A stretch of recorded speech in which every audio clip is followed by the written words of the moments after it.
Religious institutions in southern Philippines. What is religion?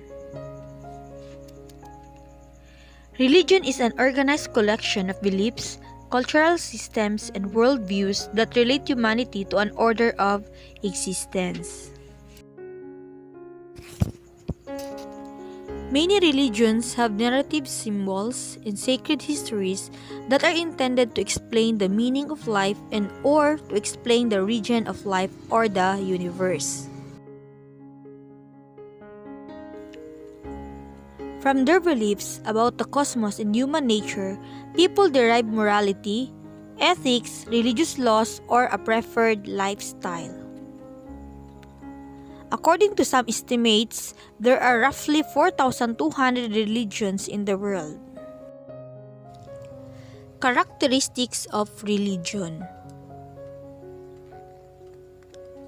Most of the leading religions throughout history have shared characteristics. The chief characteristics include belief in a deity or in a power beyond the individual, a doctrine or accepted teaching of salvation, a code of conduct, the use of sacred stories, and religious rituals. In the belief in a deity or in a power beyond the individual, there are three main philosophical views regarding the existence of deity. We have the atheist, theist, and agnostic. Atheist believes that no deity exists. Theists believe in a deity or deities. And agnostics say that the existence of a deity cannot be proved or disproved.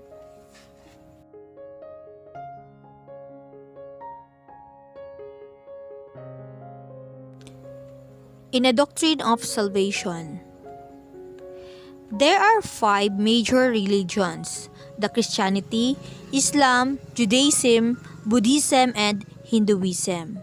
They stress that religion is the highest goal of the faithful and one that all followers should try to achieve.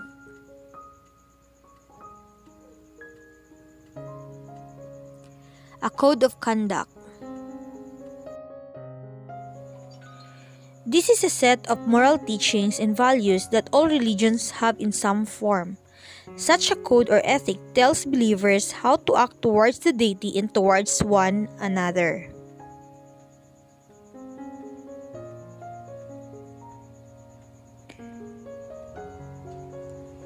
Next is the use of sacred stories. Then, religious rituals. They include the acts and ceremonies by which believers appeal to and serve God, deities, or other sacred powers.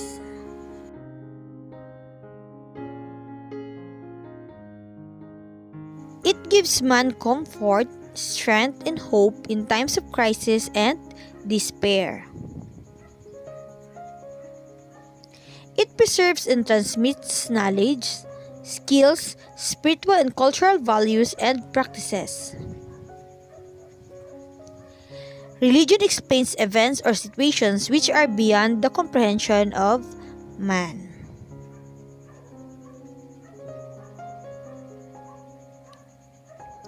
Functions of religions. Religion serves as a means of social control.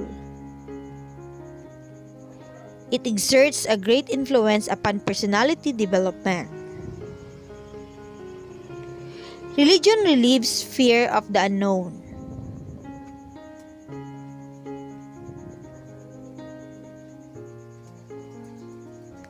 It serves as an instrument of change. It promotes closeness, love, cooperation, friendliness, and helpfulness. Religion alleviates sufferings from major calamities. It provides hope for blissful life after death.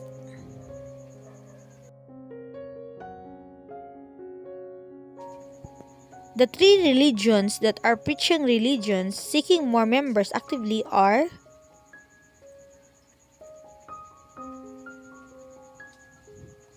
Christianity, Islam, and Buddhism.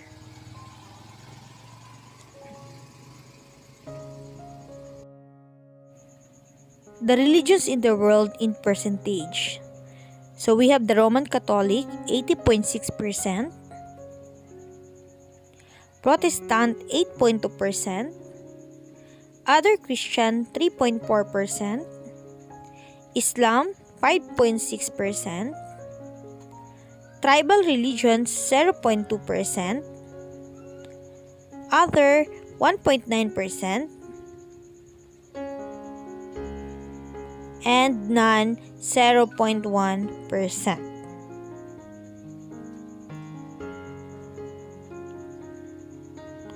The Philippines proudly boasts to be the only Christian nation in Asia.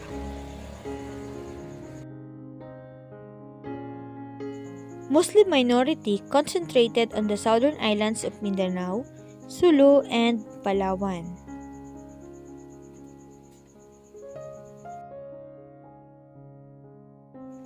The Chinese minority, although statistically insignificant, has been culturally influential in coloring Filipino Catholicism with many of the beliefs and practices of Buddhism, Taoism, and Confucianism.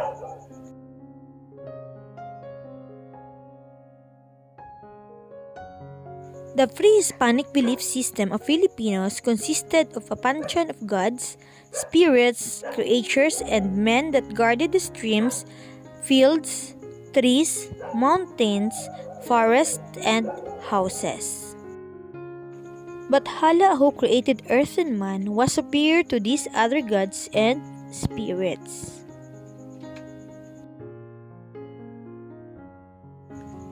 Wood and metal images represented ancestral spirits, and no distinction was made between the spirits and their physical symbol.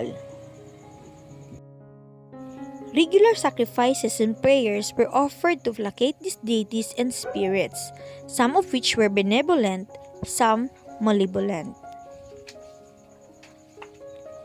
Reward or punishment after death was dependent upon behavior in this life. Spain introduced Catholicism to the Philippines. While Islam was contained in the southern islands, Spain conquered and converted the remainder of the islands to Hispanic Christianity.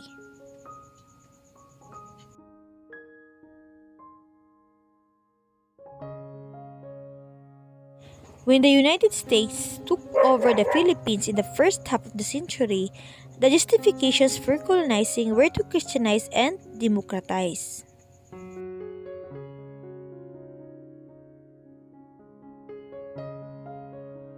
Most of the teachers who went to the Philippines were Protestants. Many were even Protestant ministers.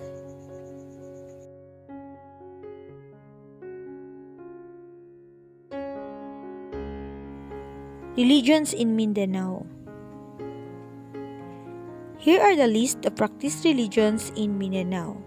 We have the Roman Catholic, including Catholic Charismatic, Islam, other religious affiliations, Evangelicals or Philippine Council of Evangelical Churches, Iglesia ni Cristo, and none or not reported.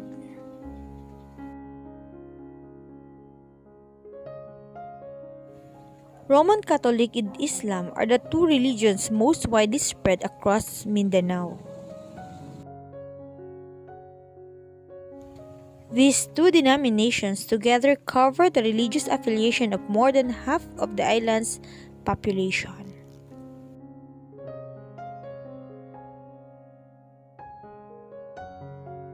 Here are the list of practiced religions and their number of adherents by region. So we have the Region 9, Zamboanga Peninsula, Region 10, Northern Mindanao, Region 11, Davao Region, Region 12, Soxargen, Region 13, Caraga, and Autonomous Region in Muslim Mindanao or ARM. We have the Roman Catholic, including Catholic Charismatic, Islam, other religious affiliations, Evangelical or Philippine Council of Evangelical Churches, Iglesia ni Cristo, and none or not reported.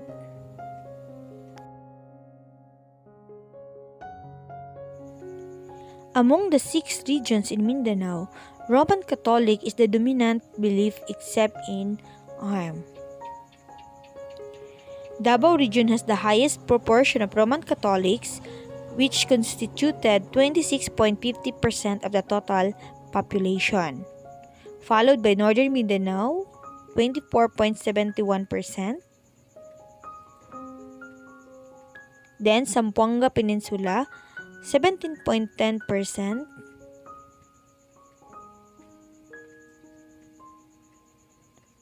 and Soxargen, 16.86%,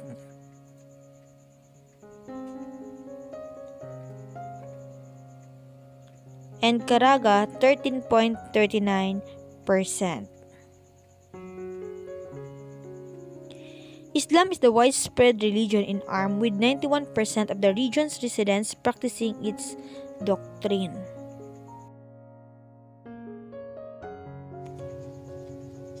Other religious affiliations, example, Seventh-day Adventist, Bible Baptist Church, tribal religions, and etc., together comprise approximately 3.03 million or 12.56% of Mindanao's population.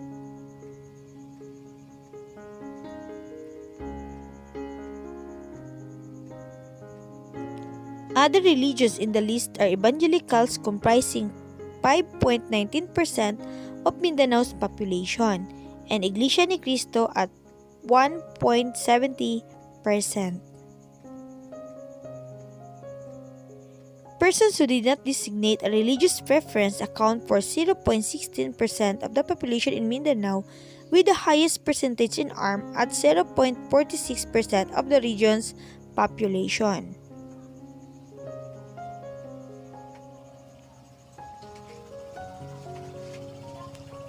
The attributes the religious leaders and institutions can offer in promoting peace and reconciliation, including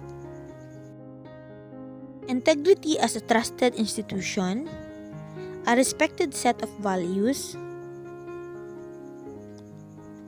moral permits for contrasting injustice on the part of governments, unique influence for promoting settlement among conflicting parties, including an ability to rehumanize situations that have become dehumanized over the course of extended conflict, a capability to organize community, nation, and international support for a peace process,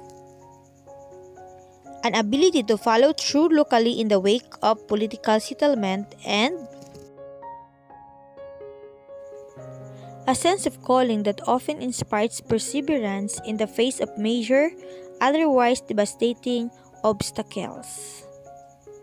And here are our references.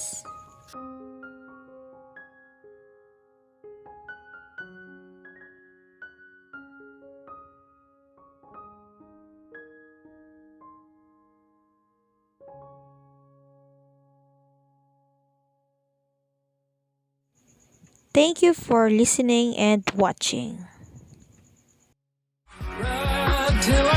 More gone.